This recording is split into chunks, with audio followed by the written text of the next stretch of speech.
Oke, selamat sore teman-teman, Bapak Ibu. Thank you udah join di stream ini. Hari ini saya mau share ke Bapak Ibu dan teman-teman terkait experience dan knowledge yang saya dapat selama berkecimpung atau bekerja secara profesional di bidang project management.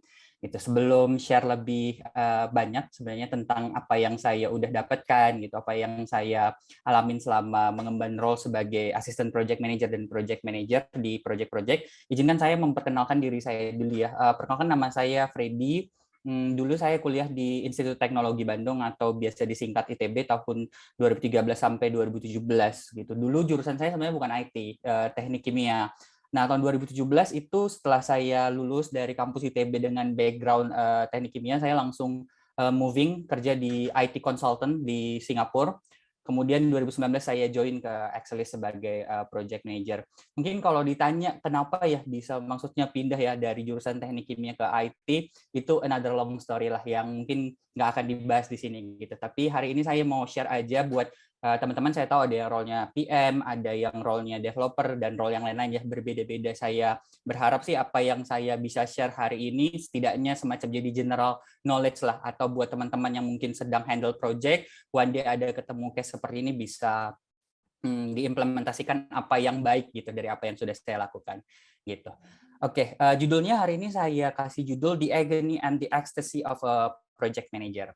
Oke, saya senang sama statistik. Jadi kita coba lihat dulu ya angka-angka yang menarik gitu. Waktu menyiapkan materi ini saya sebenarnya searching di internet gitu. Saya ke satu website, websitenya PMI, itu singkat dari Project Management Institute gitu. Jadi buat teman-teman yang belum tahu itu gitu ya, atau belum familiar dengan PMI ini atau Project Management Institute ini satu organisasi nirlaba itu yang memberikan sertifikasi untuk orang-orang yang berkecimpung di bidang project management. Nggak cuma IT ya, bisa jadi dari konstruksi, aerospace, dan engineering yang lain. Jadi PMI ini memvalidasi atau memberikan sertifikat untuk membuktikan bahwa orang-orang yang memang bekerja di bidang project management ini memenuhi kualitas yang seharusnya mereka punya. Nah, itu sedikit latar belakang PMI ini ya, organisasi resmi yang menaungi project-project management oriented roles di seluruh dunia, nggak cuma di satu negara tapi seluruh dunia. Nah, waktu saya searching through the website gitu, saya ngelihat ada satu statistik menarik ya. Tahun 2017 itu mereka melakukan research di belasan negara gitu. Nah, dari sana saya ngelihat ada satu data menarik. Mereka tulis ya gitu ya, hasil research-nya mereka yang mereka publikasikan. Nanti teman-teman bisa find di internet juga tentang ini, bahwa tahun 2027 gitu, atau 6 tahun dari sekarang lah ya, 2027 itu para pemilik perusahaan atau pencipta lapangan kerja itu akan membutuhkan sekitar 87,7 juta orang yang bekerja di bidang project management gitu. Nah, kenapa angka 87,7 juta ini menarik? Menariknya kayak gini, teman-teman. Saya coba ya mencari world population projections ya, atau perkiraan sebenarnya jumlah penduduk dunia di tahun 2027 itu seperti apa. Ini nanti teman-teman juga bisa search di internet juga ya, ada banyak di sana data. Nah, yang saya lihat dari world population projections di tahun 2027 mereka melampirkan data lah ya, statistika. Mereka menghitung bahwa proyeksi jumlah penduduk dunia di tahun 2027 itu tuh adalah 8,3 miliar. Gitu ya. Nah, kalau kita hitung linear ya, 87,7 juta dibagi dengan 8,3 miliar jumlah penduduk di dunia, kita bisa dapat persentasenya itu sekitar 1,04 sekian persen lah. Gitu. Nah, kalau kita cerminkan ke dalam dunia kerja, kita bisa bayangin kan, kalau ada 100 orang penduduk di dunia, satu di antara 100 ini bekerja di bidang project management. Nah, itu menarik banget karena dari banyaknya ratusan profesi, ada satu dari 100 yang udah pasti bakal kerja di bidang project management. Gitu. Dan teman-teman kayak tadi saya bilang, itu baru kita ambil data proyeksi 8,3 miliar itu tuh demografinya belum kita sebar loh. Karena kan kalau 8,3 miliar penduduk dunia itu pasti ada yang bayi, usia sekolah, usia yang udah nggak lagi produktif, usia lansia. Jadi teman-teman bisa bayangkan bahwa nanti di tahun 2027 bahwa roles yang relate ke project management ini akan jadi primadona gitu. Sekarang juga udah banyak kan perusahaan-perusahaan berlomba untuk ciptakan roles yang baru yang relate ke project management. Teman-teman bisa ngelihat project management office and so on. Mereka punya banyak gitu layer-layer tentang profesi yang relate ke project management. Nah, pertanyaan menarik. Oke, kalau 1 dari 100 orang penduduk dunia di tahun 2027 punya role project management, sebenarnya apa sih? Kenapa gitu ya? Profesi ini atau role ini meningkat dari tahun ke tahun gitu ya. Secara statistik semakin lama, semakin tahun, semakin dibutuhkan. Jawabannya sederhana aja teman-teman. Kalau teman-teman nanti searching definisi project ya, menurut PMBOK itu ya, Project Management Body of Knowledge atau biasa disingkat PMBOK, itu project itu mereka definisikan sebagai temporary initiative ya atau temporary endeavor to create a product. Nah, produk itu ada untuk menjawab kebutuhan atau masalah gitu. Nah, ketika founder-founder dari company atau startup seperti tadi Pak Felix ya cerita yang Grab, foundernya Grab. Nah, ketika foundernya Grab itu membuat aplikasi yang dari awalnya My Taxi terus sekarang berevolusi menjadi Grab, pasti yang pertama dipikirkan bukan produk apa yang akan diciptakan, tapi pasti pertanyaannya adalah kebutuhan apa ya yang saya bisa jawab. Masalah apa yang bisa saya pecahkan? Nah, teman-teman tahu kan, selama kita hidup di bumi ini, masalah akan terus ada. Jadi, kalau selama masalah itu terus ada, maka ya kesempatan, proyeksi atau opportunity untuk create a product untuk menjawab masalah dan kebutuhan orang itu akan semakin besar. Jadi intinya semakin banyak masalah di dunia, maka semakin banyak ya korelasi lurusnya adalah maka akan semakin banyak nanti project, korelasi lurusnya lagi semakin banyak project, maka semakin banyak orang-orang yang berkecimpung di dunia project management dibutuhkan. Nah, itu menarik banget kan? Dari tahun ke tahun mereka secara statistik akan bertambah. Nah, karena saya tahu kita yang join di stream ini beda-beda ya background-nya atau roles-nya beda-beda, saya mau sebelum kita look through sebenarnya apa sih yang menjadi the most exciting part of being project manager atau the hardest part of being project manager, saya ingin share dulu nih ke teman-teman definisi in general lah. Ada banyak definisi tentang apa sebenarnya yang project manager itu lakukan. Ada banyak banget definisinya gitu ya. Tapi saya mau kalau ditanyakan ke saya, kalau saya bisa definisikan apa yang saya lakukan selama 4 tahunan ini bergelut di bidang project management, project manager itu disimpulkan dalam satu kalimat apa sih? Nah, saya simpulkan adalah project manager itu adalah orang yang bertanggung jawab untuk dari memulai, membuat rencana, dia eksekusi, dia monitor, dia kontrol sampai proyeknya selesai ya. Bahkan ada masa-masa bukan hanya sampai kontraknya selesai ya, tapi ada fase yang biasa disebut maintenance kan atau warranty period yang di sana kita support juga gitu. Jadi end to end dari mulai persiapan aplikasi ini dibuat gitu sampai nanti aplikasi itu launch ke publik atau dipakai di internal company itu tanggung jawab project manager. Nah, apa yang dia lakukan selama dari awal sampai akhir project itu adalah kuncinya satu, memfasilitasi komunikasi antara klien dengan tim internal yang dia lead, yang dia pimpin, yaitu tim internal sendiri. Karena gini, kalau kita bicara tentang project, siapa sih yang penting di sana gitu? Bukan project manager aja, semua stakeholder yang bermain di dalam satu project semua penting. Jadi nggak ada istilahnya siapa sih hero di project, PM-nya itu nggak ada. Siapa sih hero di project, arsiteknya nggak ada. Karena setiap orang di dalam project itu punya kontribusi masing-masing gitu. Developer punya kontribusi tersendiri, desainer sampai bahkan stakeholdernya misalnya project sponsor, mereka semua punya kontribusi. Nah, untuk bisa berkolaborasi dari banyaknya party yang terlibat dalam project maupun dari internal maupun eksternal, itu tanggung jawab project manager untuk membuat mereka bisa bersinergi bersama gitu. Nah, kebayang kan ya challenging banget gimana kalau misalnya teman-teman handle satu project di dalamnya ada 4 divisi berbeda. Terus teman juga di internal leading lebih dari 10 orang ya, orang-orang yang akan deliver produknya. Bisa dibayangkan betapa challenging-nya gitu ya. Gimana cara untuk ngebuat orang-orang yang beda intentions-nya, beda drivers-nya dalam bekerja itu bisa look toward ke satu goals yang sama. Nah, itu tugasnya kita sebagai seorang project manager. Singkatnya seperti itu. Nah, apa yang menjadi istilahnya key element? Apa sih kunci utama kalau one day saya mau pindah roles atau mencoba peruntungan di dunia project management. Atau misalnya kalau saya sekarang sebagai project manager, apa sih kira-kira yang kalau saya bisa pikirkan, apa sih sebenarnya key element gitu atau key success sebagai seorang project manager. Nah, saya simpulkan satu hal gitu ya. Kalau kita yang bergelut di dunia project management, kita pengen terus bertumbuh dan project yang kita kelola baik, tim kita boleh sehat, relasi kita dengan stakeholder itu relasi dengan stakeholder bisa jalan baik, itu semua selalu dimulai dari satu, membangun rasa percaya. Ya, teman-teman, hubungan apapun yang dibangun di atas dasar tidak percaya, curiga, pasti akan crash. Ya pasti akan hancur gitu. Di dalam project pun kita belajar gimana caranya untuk menjaga trust. Misalnya kita ke klien ya, kita menjanjikan kita akan deliver fitur A minggu depan. Gimana caranya supaya kita bisa membuat klien percaya bahwa kita bisa deliver fitur A itu minggu depan. Gitu. Nah, itu ke klien. Nah, ke tim bagaimana? Sama. Kita coba bangun juga rasa percaya bagaimana tim kita itu bisa merasa safe under kepemimpinannya kita gitu. Dan sesama tim juga misalnya gini ya, kan sering terjadi konflik di dalam project itu kan biasanya product owner-nya atau role-nya itu biasanya sistem analis, bisnis analis dengan developer kan. Ada konflik of interest di sana gitu, ada ketidakcocokan. Nah, gimana caranya kita juga bantu gitu, reconcile gitu ya, merekonsiliasi hubungan itu gitu. Sehingga ada timbul rasa percaya.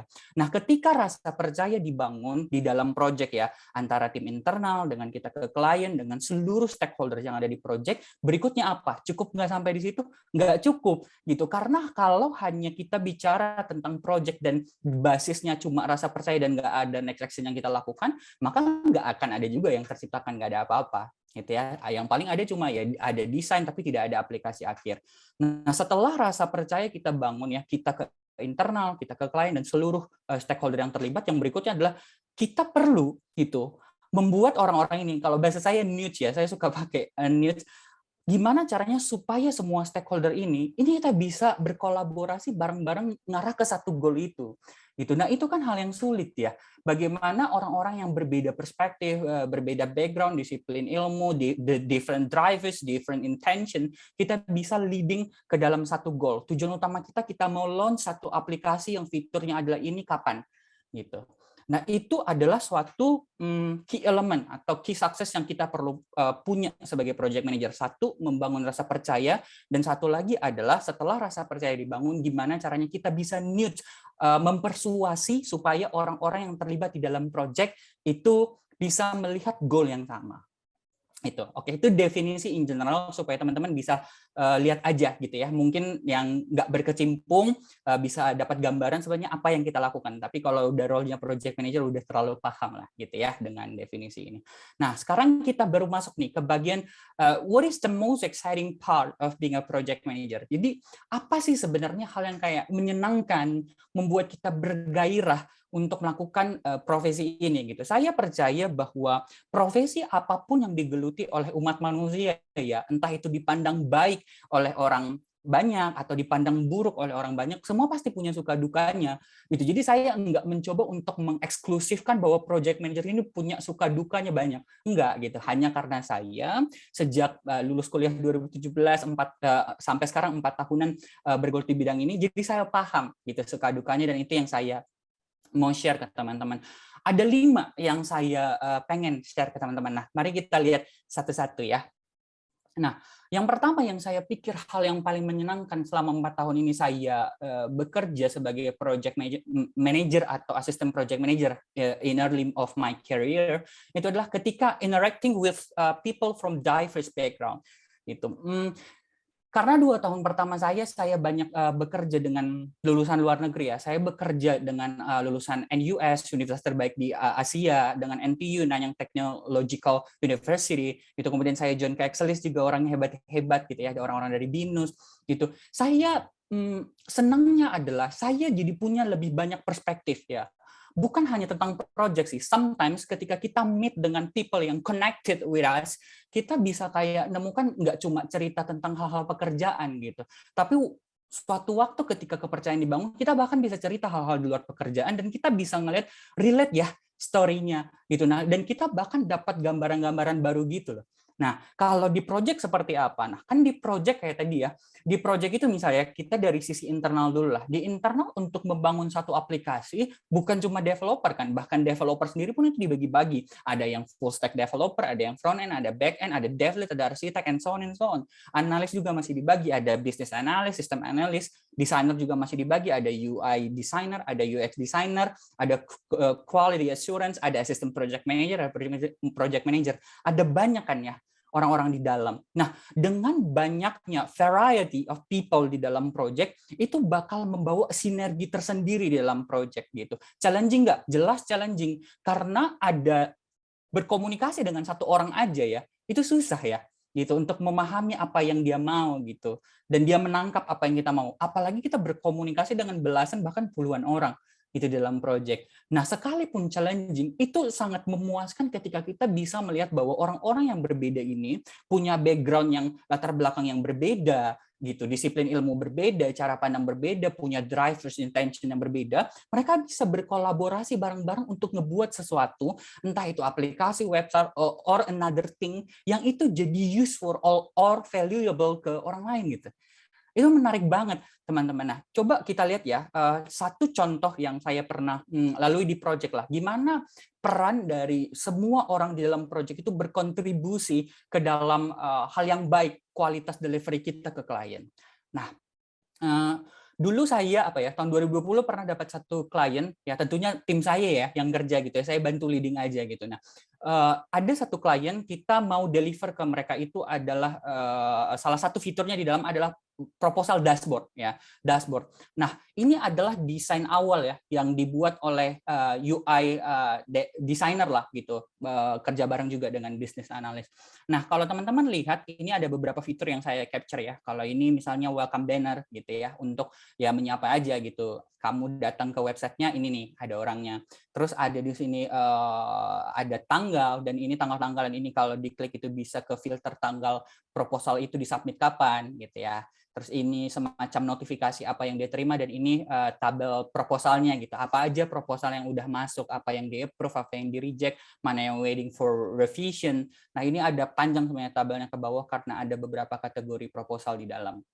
Nah, teman-teman kalau bayangkan ya, desain ini langsung kita kirimkan ke klien. Ya, desainer kita nggak put ruang untuk berdiskusi gitu.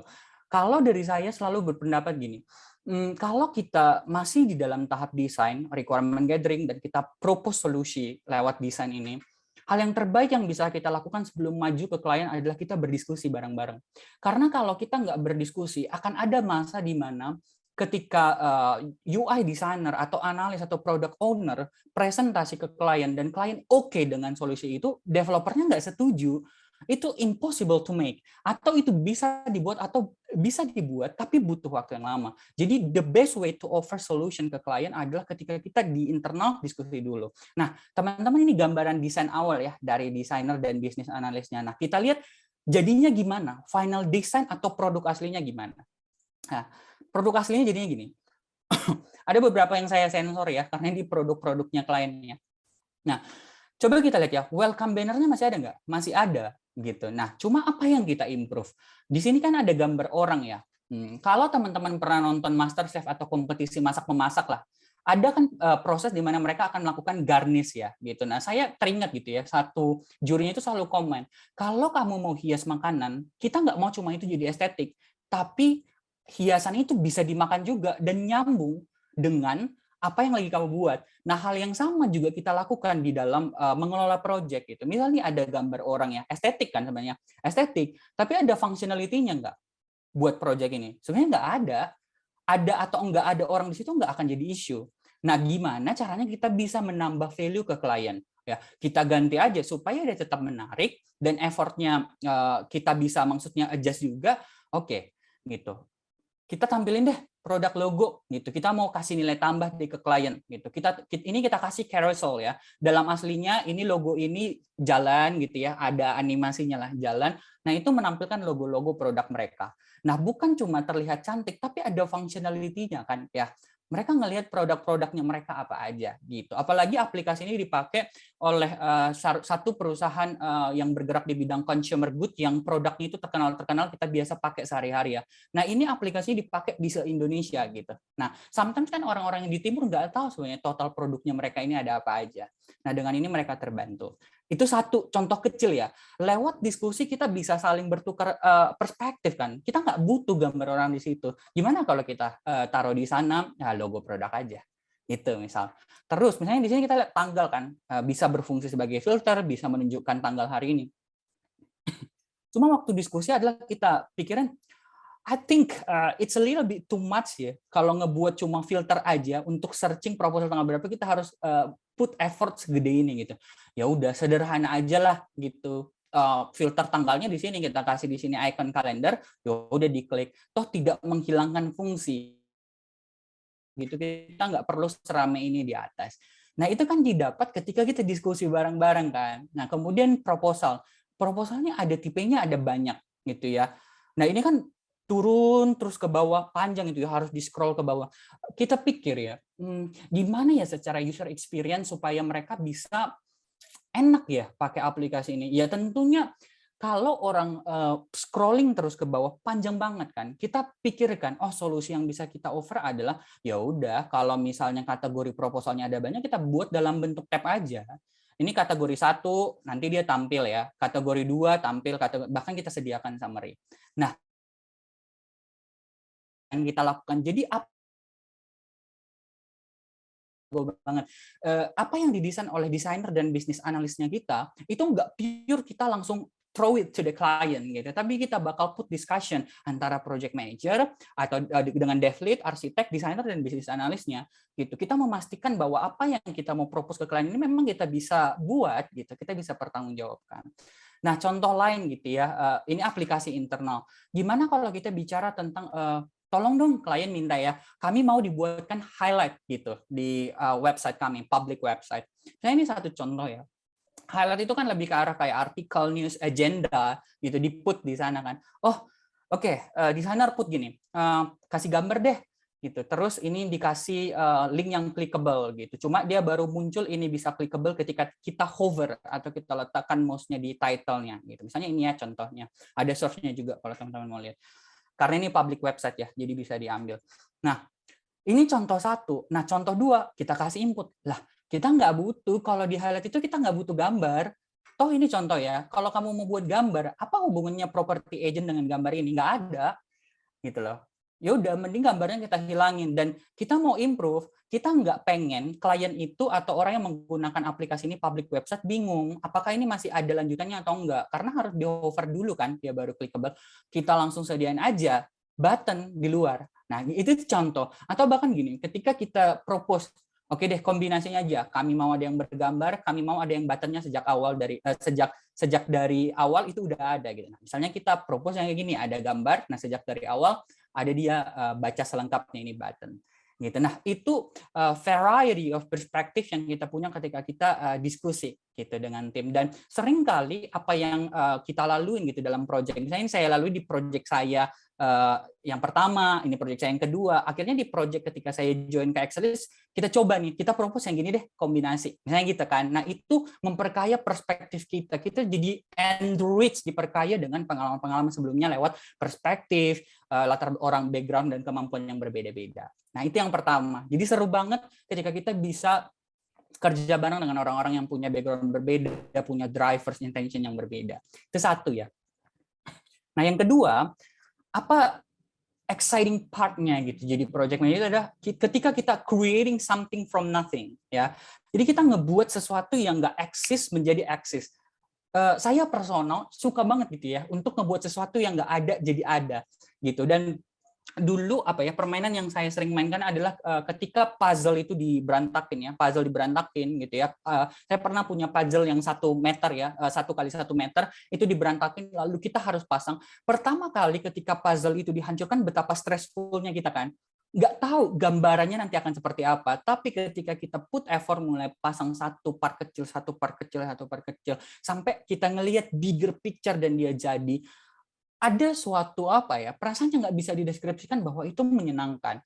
Gitu. Nah, ini salah satu contoh aplikasi ya. Ada banyak sebenarnya yang bisa dijadikan contoh gitu, tapi saya relate ke sini aja yang paling gampang untuk di-share ke teman-teman. Ini aplikasi kita ngebuat yang tadi ya, online proposal system untuk salah satu company multinasional di Indonesia bergerak di bidang consumer good. Jadi mereka punya isunya itu mereka adalah selama ini proposal yang mereka punya gitu itu selalu paper based gitu ya, dibuat di paper. Nah, teman-teman bisa bayangkan ketika ada misalnya ratusan proposal masuk satu hari gitu, gimana sih ngemonitor itu semua? Gimana sih ngambil summary dari proposal itu? Susah kan ya, gitu kan, harus review paper by paper. Nah, kita membuat satu aplikasi sebagai solusi untuk masalah itu, kita buat aja online proposal system, di mana semua orang dimanapun kamu, kapanpun kamu bisa akses itu aplikasi, lalu kamu submit. Nah, ketika berhasil disubmit, approver di sana dia bisa review kan, bisa review. Bahkan salah satu isu mereka yang lain adalah terjawab, yaitu cost control mechanism-nya bisa ditingkatkan, gitu ya. Nah, itu salah satu contoh aplikasi yang kayak saya lihat dari nggak ada gitu. Dulu di awal-awal nggak kebayang sebenarnya mau jadi apa ya aplikasinya, sampai ketika udah jadi, wow, gitu aja gitu. Membuat sesuatu yang dari ada ke nggak ada. Saya bukan mau bilang juga nggak ada masalah di dalam proyeknya, enggak. Semua proyek yang saya handle semua ada masalahnya gitu. Dan saya percaya juga project manager yang lain experience the same thing gitu, bahwa semua ada isunya. Nah, cuma mana kerja keras tim di sana gitu, melewati konflik dengan klien di sana, ketika proyeknya berhasil deliver dalam bentuk aplikasi yang itu berguna buat mereka, itu hal yang menyenangkan gitu ya. Karena kita sebagai apa ya, manusia, moralnya apapun kita selalu senang ketika kita bisa berguna dan bermanfaat buat orang lain ya. Jadi bukan sekedar kita dibayar, dapat gaji, bisa makan, ya pasti itu tujuan utama lah ya. Nggak ada orang kerja, maksudnya ya, apalagi dia kepala keluarga, nggak pengen pekerjaannya itu menghasilkan duit buat keluarganya. Kalau nggak, makan dari mana, gitu ya. Nah, di luar itu, tapi ada suatu experience yang luar biasa yang kita bisa rasakan ketika aplikasi itu tuh useful buat klien. Nah, itu yang kedua, creating something from nothing, gitu ya, yang kedua. Yang ketiga, I love this ya, empowering people gitu. Saya percaya ketika orang-orang berlomba-lomba, bukan ini ya, menonjolkan dirinya sendiri, gimana caranya supaya menjadi stand out sendiri tanpa orang lain gitu. Orang lain lebih buruk, kita semakin baik sendiri gitu. Saya pikir ketika itu nggak terjadi di dunia ini, artinya orang-orang berlomba gimana yang ngebangun orang lain gitu, gimana menjadi orang yang suportif satu sama lain, kita bisa melihat budaya yang baru yang tercipta di lingkungan kerja, yang ngebuat orang-orang jadi senang gitu kerja, yang ngebuat orang-orang lebih produktif, yang ngebuat orang-orang juga akan melakukan hal yang sama gitu. Nah, di dalam perjalanan karir saya gitu selama 4 tahunan ini, empowering people ini saya kerasa banget waktu di Excelis ya. Mungkin ketika saya waktu di Singapura sebelumnya, karena orang-orang yang pada pinter-pinter gitu, maksudnya udah bintang-bintang semua, ada pengalaman berkesan banyak gitu. Cuma saya lebih ngerasa tentang empowering people ini ketika saya ada di Excelis gitu. Saya ingat tahun 2020 saya handle satu project, itu bisnis analisnya baru semua. Coba teman-teman bayangin, bisnis analis baru, fresh from the oven, nggak punya pengalaman di project, sebenarnya apa sih yang bisa kita harapkan dari mereka? Nggak punya pengalaman buat requirement gathering, nggak punya pengalaman buat analisa, apa ya sebenarnya yang bisa kita harapkan dari mereka? Gitu jadi pertanyaan kan, mereka bisa function nggak? Bisa gitu, tapi akankah berfunction seperti seharusnya? Belum tentu bisa kan. Nah, yang waktu saya lalui di tahun 2020 adalah baru gimana waktu itu saya lihat adalah kita nggak bisa kayak gini gitu. Akhirnya saya di awal-awal saya putuskan decision, ya udah saya aja gitu yang lakukan requirement gathering, itu analisnya saya jadi tukang ketik gitu ya, tukang ketik mom gitu. Saya bantu analisa, itu stressful ya buat saya. Kalau sekarang saya bisa senyum karena udah proyeknya udah lewat aja. Kalau proyek yang belum lewat mungkin saya nggak akan bisa senyum. Nah, itu stressful, pikirin sendiri gitu, analisa aja tukang ketik. Nah, menariknya adalah dan menyenangkannya adalah setelah melalui proses duka citanya itu gitu ya, stressfulnya, under pressure gitu, karena bukan role sebagai analis dan ada tas yang lain harus dikerjain, adalah ngelihat orang-orang yang pada akhirnya yang waktu itu kita lihat nggak bisa ngapa-ngapain. Maksudnya apa ya? Bukan nggak bisa ngapa-ngapain, tapi fungsinya sebagai analis untuk menganalisa itu kurang. Hari ini saya bisa ngelihat ya, ada satu bisnis analis yang dulu under tim saya itu bisa jadi orang yang bisa dipercaya juga di proyek yang lain. Bahkan apa ya, bisa diandalkan lah. Nah, hal yang sama juga berlaku gitu. Ada developer-developer baru. Waktu itu saya pegang simultaneous project ya, developer-developer baru nggak punya pengalaman gitu ya. Analisnya kasih requirement apa, yang di develop apa, ada kejadian kayak gitu ya. Terus yang mengeluh ada. Sekarang jadi developer leader gitu. Yang maksudnya developer leader bukan title doang ya, tapi memang dia berfungsi sebagai developer leader gitu. Nah, itu hal-hal apa ya? Saya puas banget gitu, dan apa ya? Itu kesempatan yang langka untuk melihat bagaimana orang-orang bertumbuh. Saya bukan mau ngambil kredit ya dari mereka, maksudnya ngambil kredit Anda berhasil karena saya, enggak gitu. Tapi saya percaya ketika orang berhasil itu pasti karena dari dianya sendiri, mau belajar, mau luangkan waktu lebih banyak, itu dari dianya gitu. Nah, saya hanya sebagai orang yang suportif gitu, mendidik, bahkan kadang ngomel gitu ya, kalau apa yang udah dibicarakan nggak dilakukan. Nah, itu luar biasa banget. Nah, itu contoh-contohnya kan, maksudnya yang saya ngelihat orangnya berubah secara signifikan, beda banget. Nah, ada nggak selama saya pengalaman di project, perubahannya nggak signifikan, tapi dia berubah kok pelan-pelan, ada gitu. Agustus atau September tahun ini saya ada handle satu project, yaitu kita pakai framework Scrum ya, metodologi yang baru yang kita gunakan di Excelis. Project pertama kita lah yang fully based pakai Scrum gitu. Nah, suatu waktu kita punya trouble waktu di sprint 2 gitu, ada tim yang underperform, membebani tim yang lain gitu, kita taking overtime so much waktu itu. Nah, apa yang bisa kita lakukan gitu. Nah, saya atau kita sebagai project manager, apa yang bisa kita lakukan? Fire itu orang? Enggak dong, gitu kan. Itu bukan langkah pertama yang kita lakukan. Ketika kita tahu ada tim yang underperform, pastinya harus ngobrol dulu, gitu. Ajak meeting one on one. Nah, saya ajak tim saya ajak meeting one on one.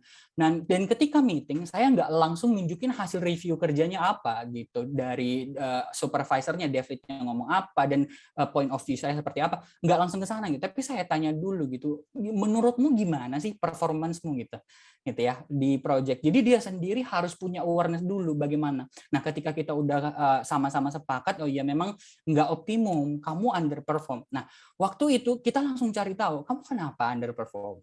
Ya, oh ternyata ada personal issue, terus ada juga di project ini pertama kali pakai bahasa pemrogram ini, dan kita langsung put target gitu. Apa yang bisa kita improve? Kita diskusi bareng-bareng gitu ya. Itu pasti momen nggak mengenakan buat dia ya. Buat saya juga nggak enak juga gitu untuk point out apa yang orang lacking gitu. Karena itu hal yang sulit untuk diterima. Kalau orang dipuji gampang ya, tapi kalau orang harus ditunjukkan salahnya di mana itu susah.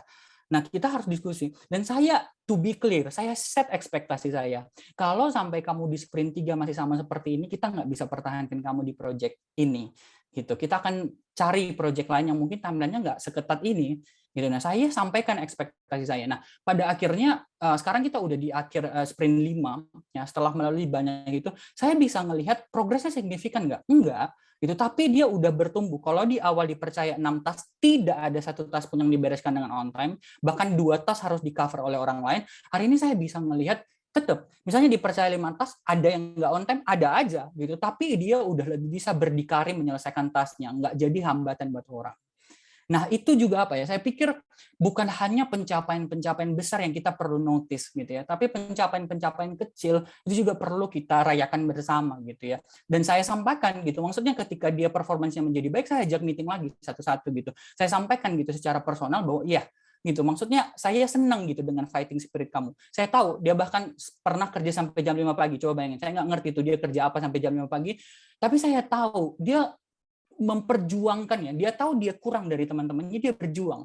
Nah, itu saya senang. Nah, itu yang apa ya, hal sukacita yang sendiri yang kita bisa lihat di project adalah ketika orang-orang yang kita support gitu, kita dukung ya, mereka yang berjuang sendiri tentunya ya dengan usaha dan kemauan mereka yang keras, kudos untuk itu adalah sukacita tersendiri untuk kita ngelihat orang-orang bertumbuh.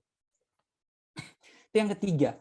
Selanjutnya yang keempat adalah handling miscellaneous project ya. Jadi selama kita gelut di project management ini, sebenarnya kita akan punya opportunity atau apa ya, punya kesempatan untuk terekspos dengan berbagai macam area of business gitu loh. Dan ketika kita terekspos dengan berbagai macam area of business ini, kita diperkaya dengan knowledge, experience gitu. Kita diperkaya yang one day itu bakal jadi satu hal yang bermanfaat buat kita ketika kita mungkin pindah ke bisnis yang lain gitu, atau bahkan ketika kita mau ngebuat company sendiri gitu, itu bakal berguna banget. Saya secara personal gitu ya, selama 4 tahun ini banyak banget gitu variety project udah yang saya handle gitu, dari estate agent, teman-teman bisa bayangin ya, public website gitu ya, satu negara khusus estate agentnya itu saya pegang, dan salespersonnya gitu bersama tim tentunya. Itu apa ya, hal yang nggak pernah saya bayangkan gitu. Dulu saya pikir kalau di Indonesia salesperson itu ya udah tinggal jual-jual rumah. Di negara itu akhirnya saya paham bahwa semua salesperson dan estate agent itu ada kuliahnya, ya kuliahnya berbayar under estate agent ini gitu. Coba bayangin. Dan di situ bahkan di website itu teman-teman bisa ngelihat record semua salesperson. Teman-teman nggak bisa dikibulin lah kalau mau beli rumah di negara itu gitu.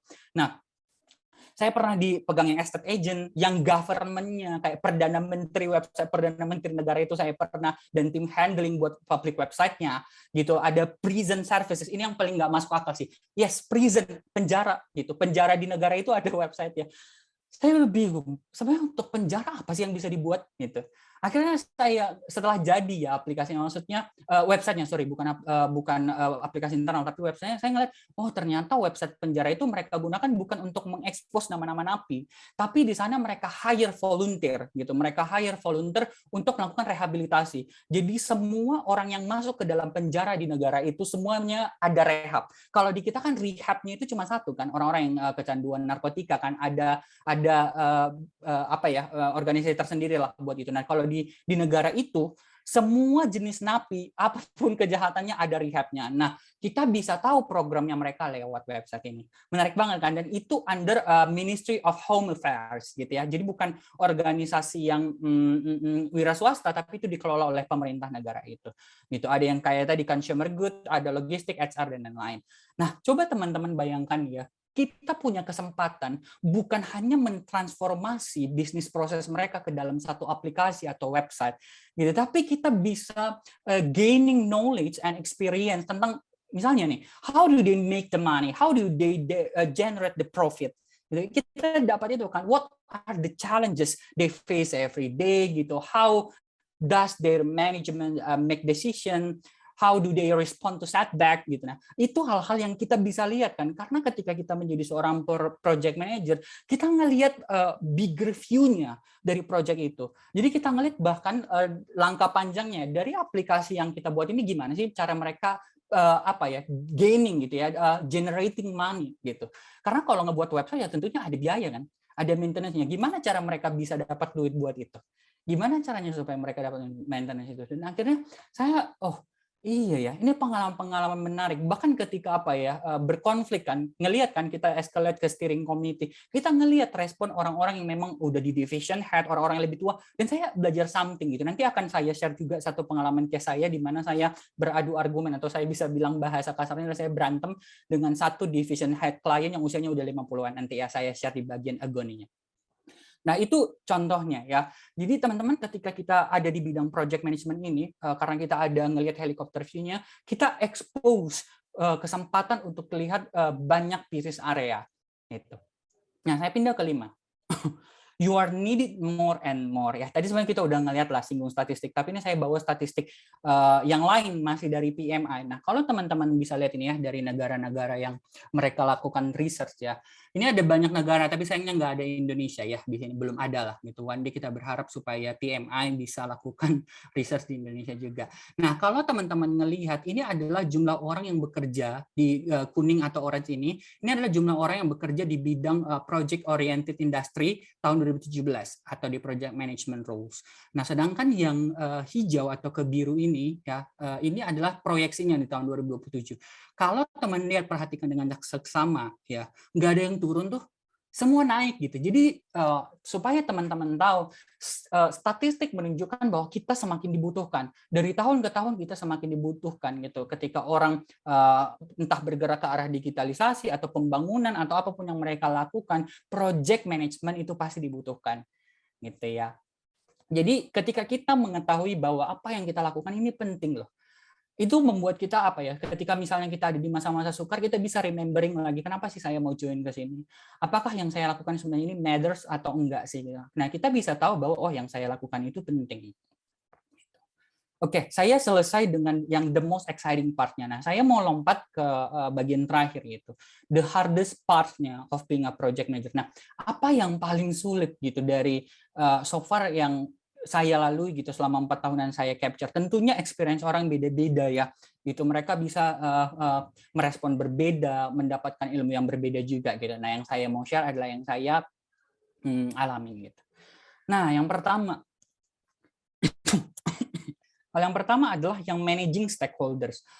Oke, kenapa managing stakeholder ini salah satu the hardest part-nya lah di bidang project management.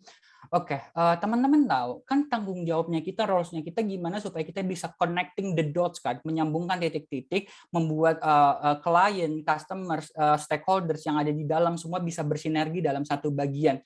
Nah, itu kan tanggung jawabnya kita kan. Nah, teman-teman tahu semakin banyak manusia yang kita harus manage gitu atau semakin banyak manusia yang harus kita fasilitasi komunikasi di dalamnya, maka tentunya challenge-nya akan semakin besar kan. Setiap orang itu punya kemauan beda-beda, mereka punya intensi yang berbeda-beda. Bahkan saya tahun 2020 pernah handle satu project, itu ada 3 divisi dan ada 3 party berbeda. Jadi kalau dihitung ada 6 bagian berbeda dari mereka.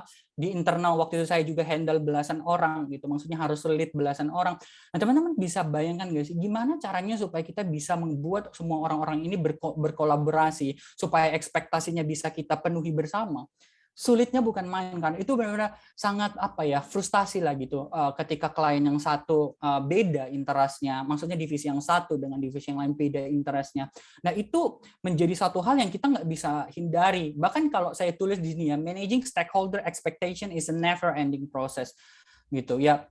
Ini nggak bisa kita hindari gitu di project management. Ketika kita harus manage ekspektasi orang-orang, kita nggak bisa hindarin gitu ya. Nah, baru-baru ini saya ada gitu ya, menurut saya klien saya put unrealistic demands lah ke tim saya. Jadi kita misalnya kita lagi jalan di fase A gitu ya, di satu sprint lah gitu, satu sprint project. Biasanya kan kalau kita dari satu sprint pindah ke sprint berikutnya setelah sprint ini beres kan. Nah, waktu itu klien saya menurut saya minta satu unrealistic demand di mana sprint ini berjalan paralel dengan sprint yang berikutnya supaya project itu bisa selesai akhir tahun gitu dengan resource yang sama gitu. Nah, menurut saya itu unrealistic dan saya komunikasikan gitu. Saya harus hati-hati kan memanage ekspektasi. Tentunya ketika di request nggak langsung tolak dong, di assess dulu kan, dipikirkan. Saya ajak juga tim gitu ya, saya bertanya gitu apa yang sedang saya pikirkan. Akhirnya saya tiba di dalam konklusi itu nggak mungkin untuk dilakukan berjalan paralel, nggak mungkin banget. Bahkan ketika UAT harus requirement gathering, UAT-nya aja udah 6 jam lebih 1 hari,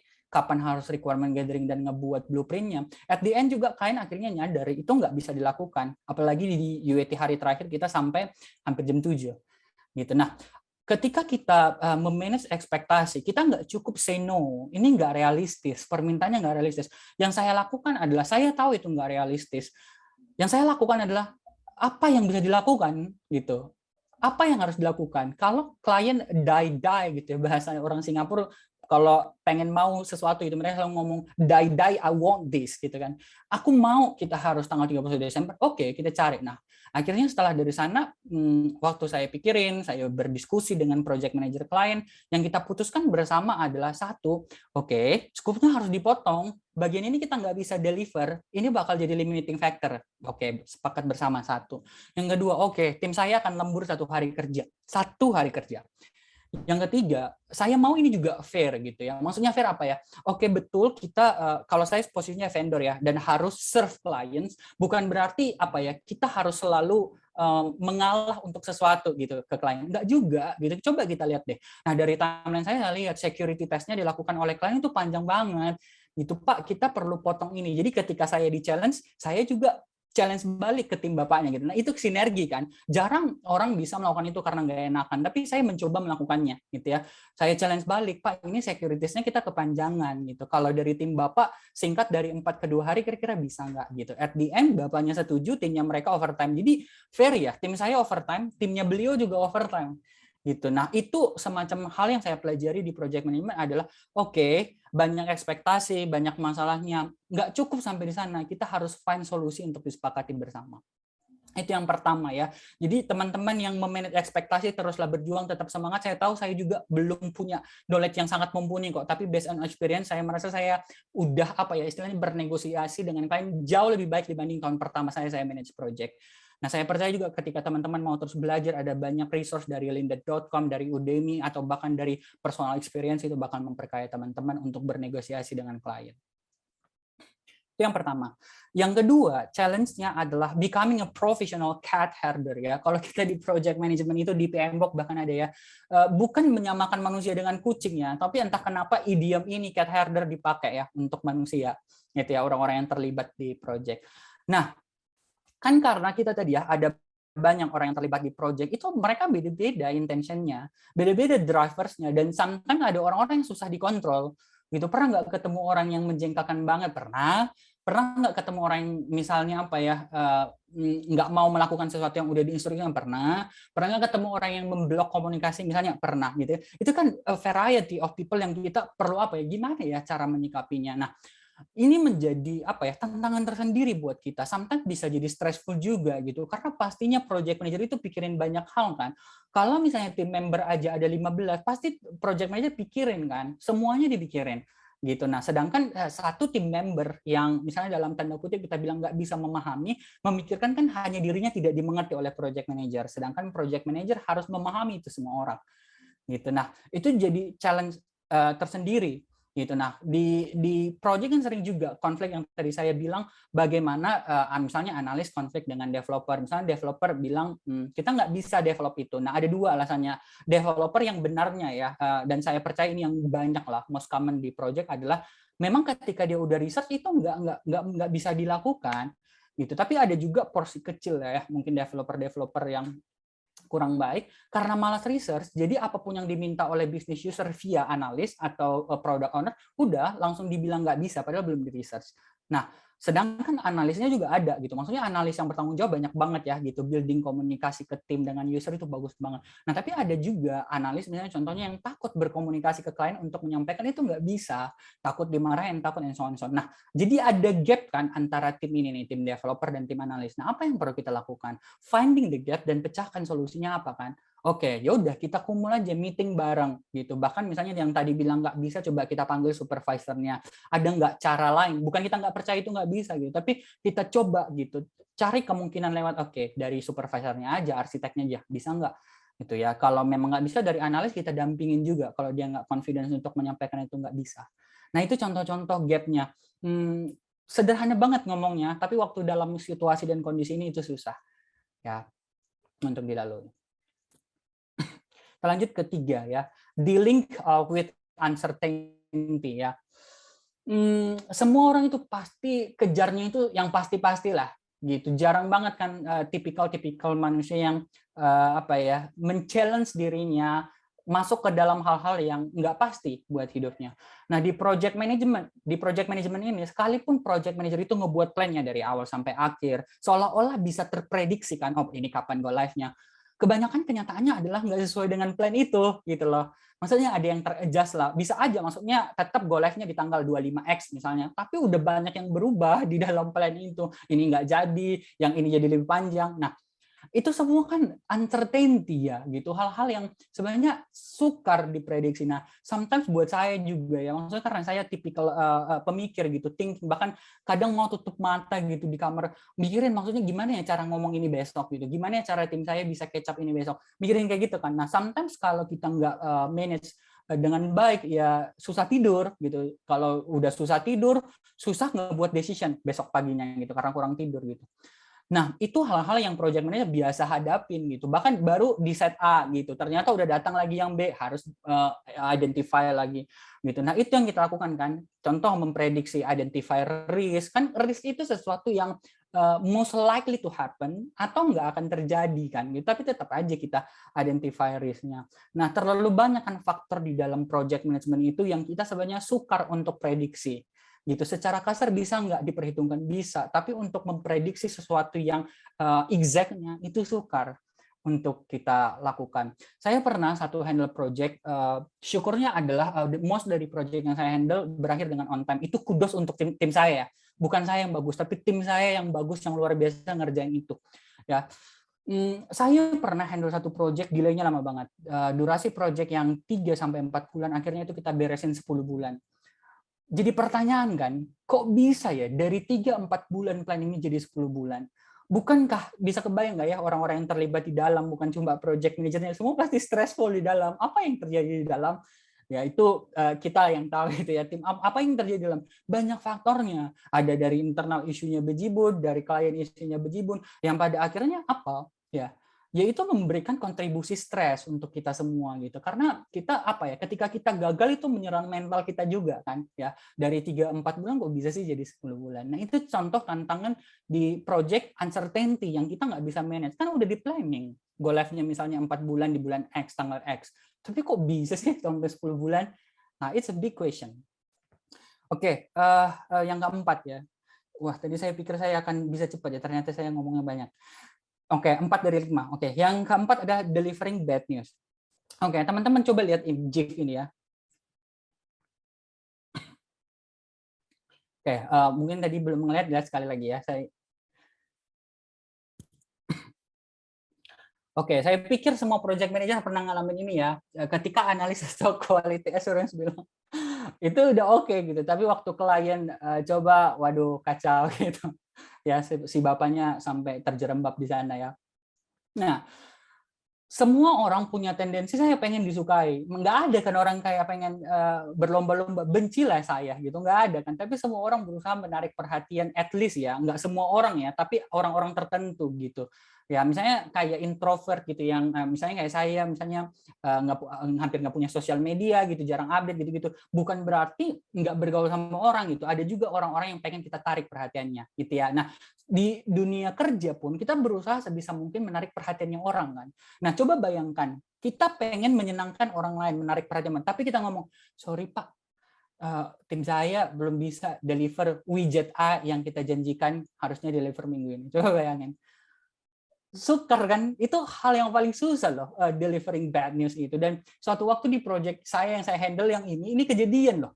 Gitu, di testing oke-oke aja, waktu UAT amburadul, itu sampai UAT-nya diulang gitu, bukan skenario-nya diulang, UAT-nya diulang. Itu stressful buat saya, buat tim saya. Kalau sekarang udah senyum, yang kalau dulu emang nggak ada senyum sama sekali, stres. Nah itu UAT-nya sampai diulang. Ada konflik yang tadi saya share dengan IT division head-nya yang juga project manager dari project itu, mungkin karena project itu kritikal buat mereka, division head-nya sekaligus jadi project manajernya. Nah, saya berkonflik, berantem, bahkan tim saya ngeliat saya berantem ke klien gitu, yang akhirnya saya pelajarin gitu ya. Akhirnya saya coba point out apa yang saya sebenarnya perlu pelajari dari konflik saya itu. Akhirnya saya belajar beberapa hal. Satu, waktu itu saya mencoba defending kesalahan tim saya. Saya punya prinsip bahwa kalau tim saya salah, itu kesalahan saya juga gitu. Jadi waktu tim saya salah, saya nggak bisa ngomong ke klien ini salahnya si X, tapi itu salahnya saya gitu, membiarkan itu terjadi tentunya ya. Nah, waktu saya coba define my teams ke depan clients, for me it's a stupid thing lah. Waktu udah mikir sekarang kan, waduh saya harusnya nggak lakukan itu. Ngapain saya membela klien saya dengan menunjuk kesalahan klien juga? Kliennya ada salah nggak? Ada salah. Ya, tapi itu bukan a proper way to do atau to resolve a conflict gitu. Nah akhirnya saya belajar adalah ketika saya memang punya kesalahan atau tim saya berbuat salah, take it, admit it gitu ya, maksudnya diakui, dan bukan cuma mengakui kesalahan itu, adalah saya datang dengan berbagai opsi solusi. Dan itu saya pelajari ya, dan saya share juga ke orang-orang yang direct report ke saya gitu.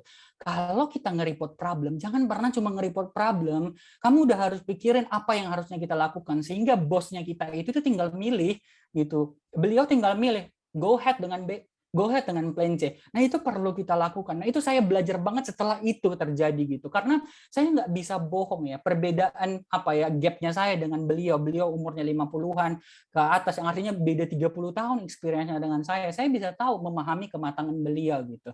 Jadi saya nggak mau point out apa salahnya beliau, tapi saya koreksi ke diri saya. Gitu ya. Nah, jadi akhirnya saya sadar, oke, itu satu, saya harus improve itu. Kalaupun saya mau defend tim saya, defend yang masuk akal, kasih fakta, kasih evidence. Bahkan kalau ditanya reasonnya kenapa itu salah, kamu udah punya evidence. Bahkan kalau diminta show sekarang, kamu bisa show. Nah, saya belajar itu, jadi orang yang well prepared ketika saya harus deliver bad news ke klien. gitu ya.